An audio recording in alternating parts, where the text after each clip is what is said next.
IG of Police, Mr. Koome. We are yet to get a comment from him on the happenings of this country in those 2 weeks that we witnessed unprecedented actions by our young people. Mr. Speaker, the country is experiencing a youth bulge. 75% of our population is people below the age of 35 years, Mr. Speaker. And that is not necessarily a bad thing, because it means that we have a large workforce that, if put into use, can give us great dividends of the economy, Mr. Speaker. And when the President, His Excellency William Samoei Ruto, took out of office, when he assumed office as the President of Kenya, we have seen deliberate efforts that are aimed at utilizing that youth bulge, Mr. Speaker.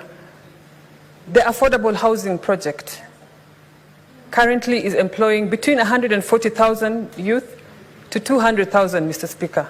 And you can see that he had thought about this large number of youth.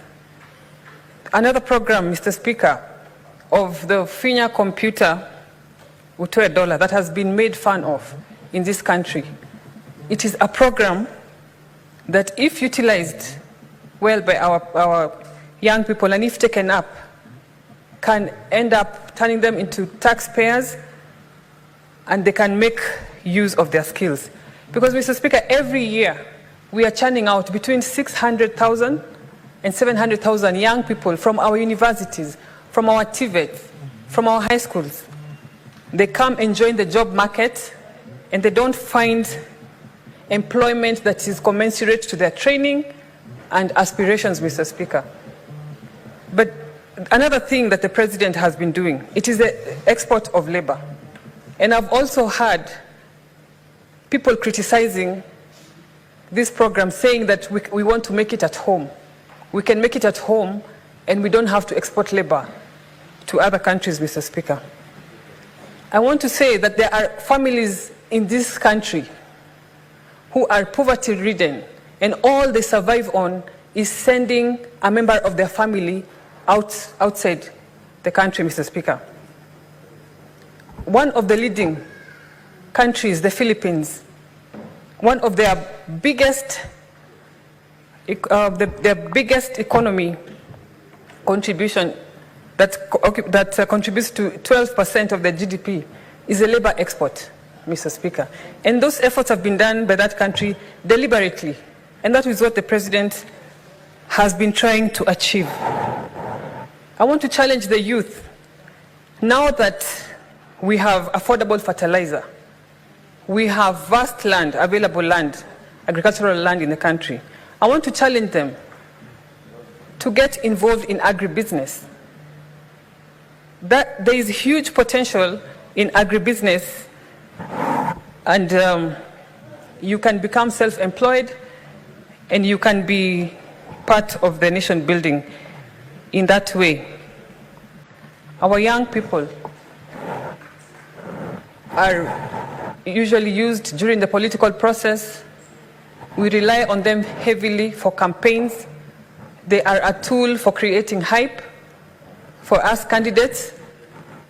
But when you get into office, for example, your hands are tied because you want to help them, but the available opportunities are not that many. Mr. Speaker, if I open for you my DM, my Instagram direct message now, the amount of messages, people requesting me or begging me to assist them get employment, Mr. Speaker. And I have observed this over time, and I have been wondering, I've been asking myself, how long can we sustain this kind of desperation among the youth? Mr. Speaker, we have an advantage of having a youth, a large youth that has energy, that has a lot of potential. It is largely educated, and it is time as a country we come up with ways for utilizing these young people, because when they are not gainfully employed, when they are not channeling their energy the right way, it is how we end up getting instability and even being exposed to political triggers that we saw last week, the last 2 weeks. Because, Mr. Speaker, even if the youth came to the streets,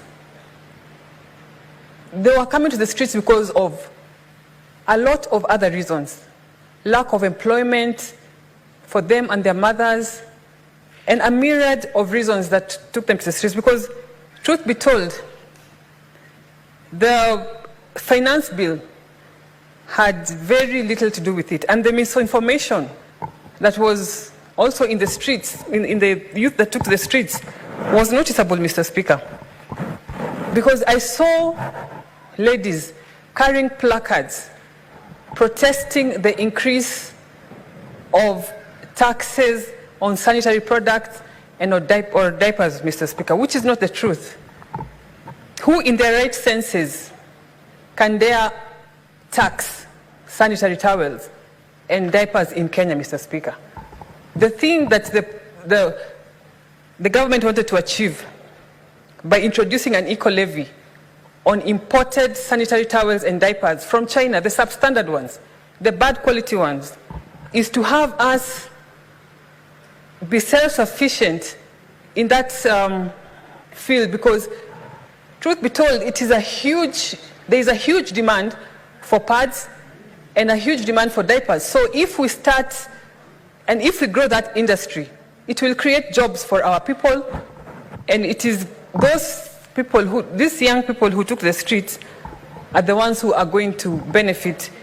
Instead of that labor going to the Chinese youth, it will end up being the Kenyan labor that we are utilizing, Mr. Speaker. Mr. Speaker, I am on record before this House as tasking the Finance Committee to give me, or to give this House an audit on how many of our young people have benefited from the AGPO program. In our parastatals, in our county governments, how many youth people are getting tenders that rightfully belong to them, Mr. Speaker? And we have to interrogate these opportunities that are already available, that the youth are not going to our young people and wrongfully going to the wrong hands, and we end up having the situation like the one we had. And on the finance bill, Mr. Speaker, I am one of those people who can swear by the President of this country, His Excellency, Dr. William Ruto. I believe that the intentions of the President were in the right place with that bill. I want to disagree with Senator Shakila, who claimed here that the President is a perpetrator of corruption. And it's only that this debate is interrupted, and that's why we did not raise a point of order. But nothing can be further from the truth, Mr. Speaker. Mr. Speaker, the President's intentions are in the right place. In that same finance bill, tea packaging had been exempted from the 16% rate that previously attracted. Eco-levy was placed on every finished product that comes to this country, together with raw materials, potatoes, eggs, onions, and all that, Mr. Speaker. These are measures that we should all support, but we all agree that the information and the communication team of the President and of the government did not disseminate this information to the ground, because I am sure if that had been done, we would have gotten more support, and the people who took advantage of our young people politically to settle political scores or aspirations could not have found that kind of number that they got from our young people, Mr. Speaker. And speaking of misinformation, I am one of those people who bore the brunt of the misinformation about the finance bill, even on social media, Mr. Speaker. I have lost in my Instagram more than 10,000 followers because I was involved in a conversation on my comment section. A lady came to my page asking me, how can you as a woman support a bill that proposes to tax sanitary towels? And so I responded to try and explain to her that that is not the case, and locally manufactured sanitary towels were not going to attract the eco-levy. And so she asked me, which local sanitary towels do you use, Karen? And I responded to her, I use tampons. Because, Mr. Speaker, I use tampons. And that was taken as arrogance, as how dare you. You see, but this is stemming from misinformation, Mr. Speaker. And I have earned myself a new name in this country as Shori for tampons, Mr. Speaker. You'll come across it on social media. They are calling me Demo tampons, Shori wa tampons. They even told on me to the president when he was holding the X-Space. They told him that some of the leaders under you are very arrogant. Senator Karen NYAMU is very, very arrogant, based on my statement saying that I use tampons. And Mr. Speaker, this is the first time, because of this finance bill supporting the government position, this is the first time in my life that I am being called arrogant, Mr. Speaker. Those who know me, those who have had the chance to interact with me, will speak of my humility, will speak of my person, my persona, my down-to-earth nature, and far from it. And far from it. And if I was misunderstood, because I certainly was, I want to say to the youth of Kenya, to the women of Kenya who got angry by my statement, that I don't withdraw because I use tampons, but I am sorry for angering you, and I am one of those fighters of the young generation. And I know they were very disappointed that I did not join in this what they were agitating for against the finance bill, but it is because I believe in the President, William Samoei Ruto. And it is up to me to convince you young people that our President has the best intentions for this country. It is not up to me to join you in your misinformation. It is up to me as an ambassador of this government to show you and to win you over and to tell you, be patient. The President is working. He has shown a lot of goodwill so far. He has appointed a task force to audit our public debt, which is one of the biggest reasons why we are here today, our public debt. The Finance Bill 2024 was tailored to remedy some of those things, especially the public debt, to balance that and development, Mr. Speaker. Another thing that my colleagues have also addressed is the issue of corruption. Mr. Speaker, the EACC is letting the country down big time. Because since its inception, we are yet to see heads rolling, Mr. Speaker.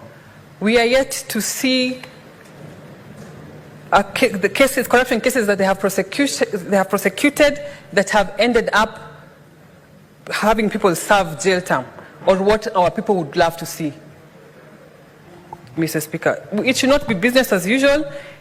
If they cannot deliver to our people, the EACC, let it be disbanded, and let us have another body that is going to deliver to the people of Kenya. The excuses that they give every other time will not fly anymore.